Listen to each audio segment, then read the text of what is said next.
पूर्ण एपिसोड पाहण्यासाठी डाउनलोड करा सोनी लिव्ह ॲप।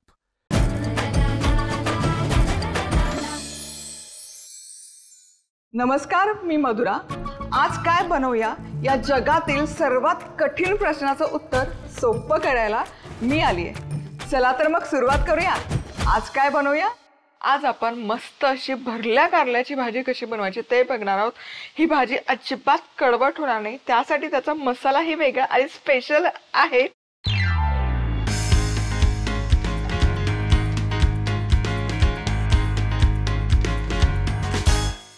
तर सगळ्यात आधी एकतर मी इथे छोटी छोटी कारली घेतलेली आहे। छोटी कारली नसतील तर नेहमीची मोठी कारली घ्या, फक्त त्याच्या फोडी करून घ्या 2-2 इंचाच्या तरी चालेल। आता काय करायचं, आता पुढे कारलं स्वच्छ एकतर धुवून घेतलंय, देठाकडचा पोर्शन काढून घ्यायचा, पोटाला अशी एक चीर द्यायची आणि हलकसं ओपन करून यातला जे बिया आहेत या काढून घ्यायच्या।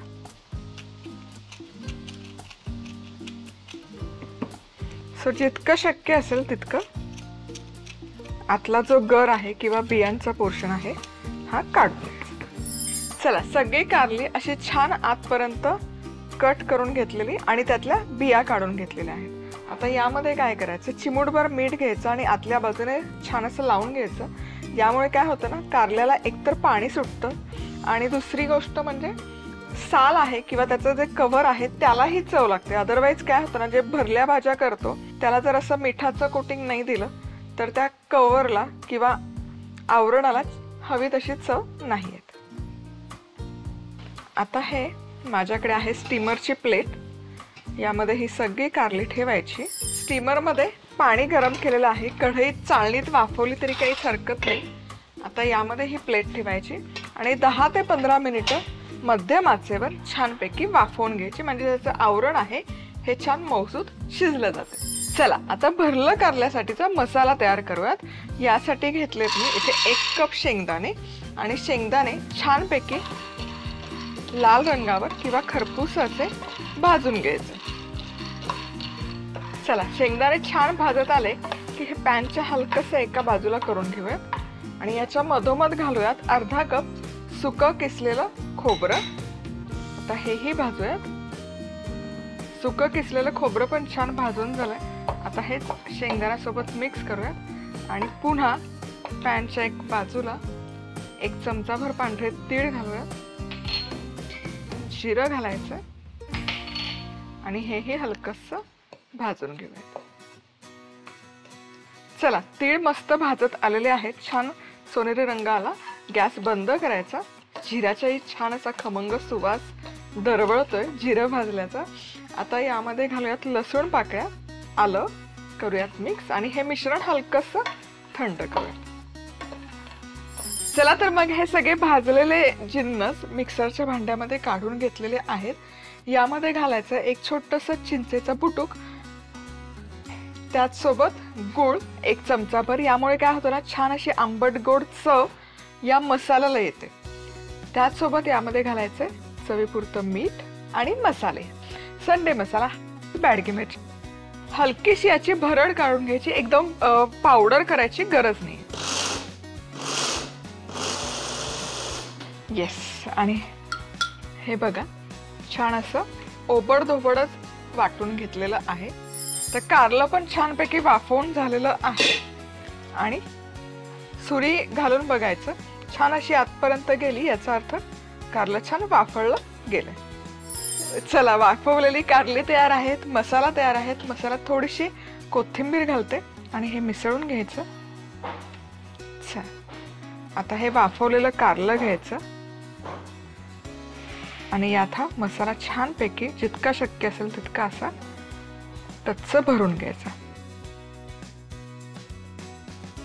चला, आता कारल्याची भाजी आहे ना 2 पद्धतीने करतात। एक ती भरलेली कारली आहेत, तेलामध्ये ते घोळवून त्याच्यात एक 7-8 मिनिटं शिजवतात, उरलेला मसाला टाकतात, मग ते तुमचं सुकं कारल्याची भाजी झाली। आता आजची कारल्याची भाजी आपण थोडीशी रसरशीत करूयात। तेल तापवलेलं आहे, तर यामध्ये बारीक चिरलेला कांदा घालूयात आणि कांदा सोनेरी रंगावर परतून घ्यायचा।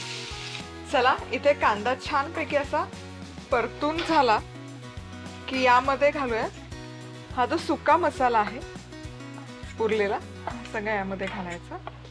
सो थोडासा हा पण घालते. हा मसाला आहे ना, हा मसाला 1 महिनाभर छान टिकतो, त्यामुळे अगदीच नाही संपला तर डब्यात भरून ठेवा. चला, मसाला मस्त परतून झाला की यामध्ये घालूयात पाणी.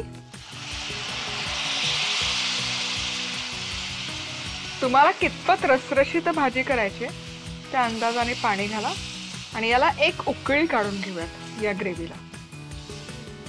वाह, काय सुंदर रंग आलेला आहे या ग्रेव्हीला. आता यामध्ये ही जी कारली भरून ठेवली आहेत ही घालूयात. झाकण ठेवूयात आणि 7 ते 8 मिनिटं मस्तपैकी वाफवून घेऊयात. कारली मस्तपैकी ना यामध्ये वाफवून झालेली आहेत. क्या बात आहे, काय मस्त दिसतात. सुरेख असा सुवास दरवळलेला आहे. यामध्ये आता थोडीशी बारीक चिरलेली कोथिंबीर. मस्त यामध्ये चिंचगूळ घातला, त्यामुळे आंबट गोड तिखट अशी चव येते या कारल्याच्या भाजीला. तुम्ही हवं तर कारली पूर्ण या ग्रेव्हीत कोट करून घेऊ शकता, पण मी मुद्दाम हे सेपरेशन ठेवते, म्हणजे मग खाताना म्हणजे ते दिसताना एकतर सुंदर दिसतं आणि खातानाही ते व्यवस्थित सर्व करता येतं. म्हणजे खाली बेसला ती ग्रेव्ही आणि वर त्याच्यावर छान हे वाफवलेलं आणि मसाला शिजलेलं कारलं. कशी खायची? पोळी भाकरीसोबत, भातासोबत साईड डिश म्हणून जबरदस्त लागतं.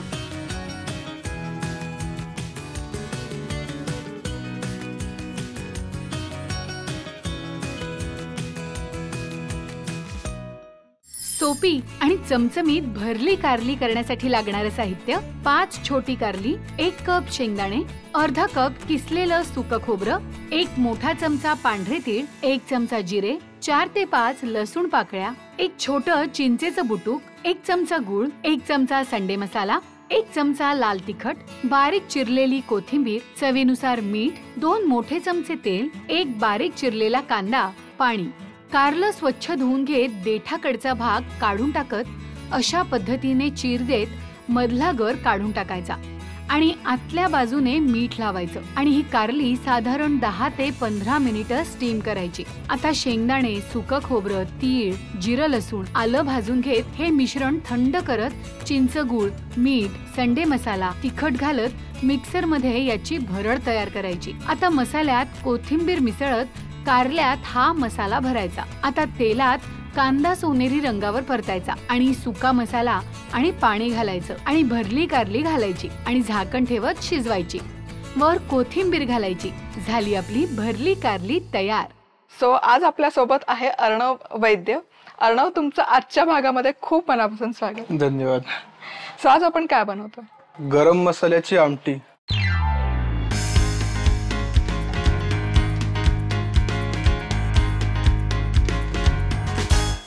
पारंपरिक पदार्थ आहे आणि परंपरेनुसार आपण कुठल्याही भागाची सुरुवात उखाणा घेऊनच करतो.